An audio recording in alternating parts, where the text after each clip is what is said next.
बारामती येथील खंडोबा नगर परिसरात खांडस येथील जमिनीच्या वादातून झालेल्या हल्ल्यानं परिसरात खळबळ उडाली आहे।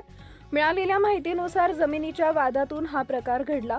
या वादाचं रूपांतर थेट हिंसाचारात झालं असून आरोपींनी कुऱ्हाडीनं हल्ला केला।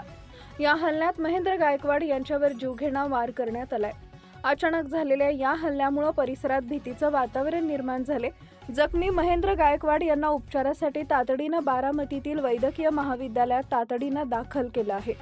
सध्या तेथील डॉक्टरांकडून त्यांची वैद्यकीय तपासणी सुरू असून त्यांच्यावर आवश्यक उपचार केले जातात। त्यांच्या प्रकृतीविषयी अधिकृत माहिती अद्याप समोर आलेली नाहीये। घटनेची माहिती मिळताच पोलिसांनी घटनास्थळी धाव घेत पंचनामा केला। हल्लेखोर आरोपी घटनास्थळावरून फरार झाले असून त्यांचा शोध घेण्यासाठी पोलिसांची पथके रवाना करण्यात आली आहेत। जमिनीच्या वादातून झालेल्या या हल्ल्यामुळे परिसरात तणावाचं वातावरण असून पोलीस पुढील तपास करत आहेत। अशाच नवनवीन बातम्या पाहण्यासाठी बारामती वार्तापत्र चॅनलला लाईक करा, शेअर करा, सबस्क्राईब करा आणि बेल आयकॉन प्रेस करा।